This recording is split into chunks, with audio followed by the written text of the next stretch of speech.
Well, of course, Hillary is veering to the left, but Charlie Gasparino reports Wall Street just not buying it. Charlie, what are you hearing? You notice how she didn't attack Trump, who gave her a lot of money in the past, right? Her old fundraiser, Donald Trump, Hillary Clinton. Listen, I can just tell you this, that I think this is pretty typical Hillary Clinton economic doublespeak. I mean, it's a mile wide and an inch deep. She really didn't say much other than, hit all the terms like, we need more income inequality, like to give away some free preschool. She's going to sound more and more like Bernie Sanders as he gets more and more popularity with the left. But her Wall Street supporters say this is just a big fake, that she is going to go back to being, quote unquote, as one told me, normal, which will be her old Wall Street loving crony capitalist self, not one to mess with the apple cart too much. I kind of doubt that's going to be the case. I'll make this one point, and you can ask me anything you want. I think this is a different Democratic Party than when her husband was in there. So, I think she knows that too. And she could be primaried if she doesn't run a very leftist, if she wins administration. All right, and another thing too, to your point, a lot of Wall Street, a lot of bigwigs on Wall Street who want to support her are finding themselves in something of a bind. I want to take a listen to former Morgan Stanley CEO John Mack. He just told Neil this not too long ago. He's sort of in your camp. To me, it's all politics. It's trying to get elected, to get the nomination. So she's just parroting this line to get the nomination?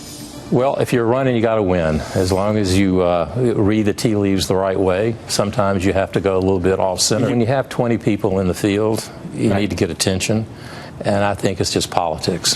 Well, she doesn't have 20 people. Listen, I guess he's talking about the whole field. But, here's the thing, though. Even a guy like John Mack, though, has to be held accountable to his Wall Street community. If you are going to back someone who's taking dead aim, saying they're going to take dead aim at Wall Street, and what if she does? What if she's elected and the first thing she does is go after Wall Street? Well, listen, that's what Barack Obama did. I think more than anything, even Dodd-Frank, the big Wall Street guys hated the class warfare part of the Obama administration, particularly in the first term, and they didn't back him. They backed Romney, and I think John backed Romney ultimately, and I think most of the other big. I think Lloyd Blankfein, who was a big Democrat, backed Romney. He's the head of Goldman Sachs. So I think they will do a 180. But right now, at least where they're coming out now, if you put John up here, if you got Lloyd Blankfein up here, heads Goldman Sachs, if you got Larry Fink, who runs BlackRock, the biggest money management firm, and an old friend of ours, Bob Wolf, used to be the head of UBS. Sure.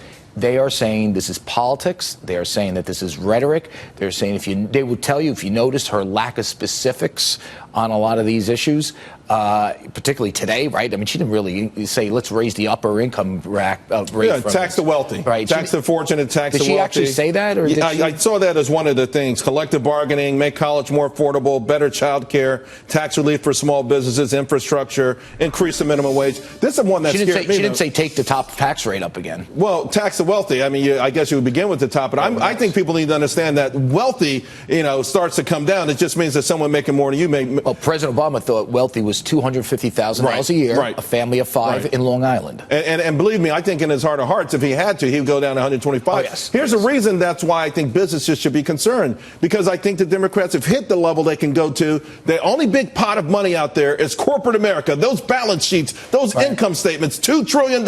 If we can legislate that they have to give us that to me is the profit sharing line. She will get tremendous backlash from her core Wall Street base. This is where it's going to be really difficult for her.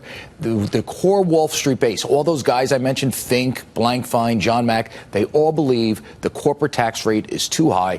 If she goes after the corporate tax rate, and listen, if she says let's raise the upper bracket another 3%, I don't think they'd care. But if she goes after that corporate tax rate, that's when they will break with her. All right, Charlie Gasparino, thanks a lot. Hey, guys.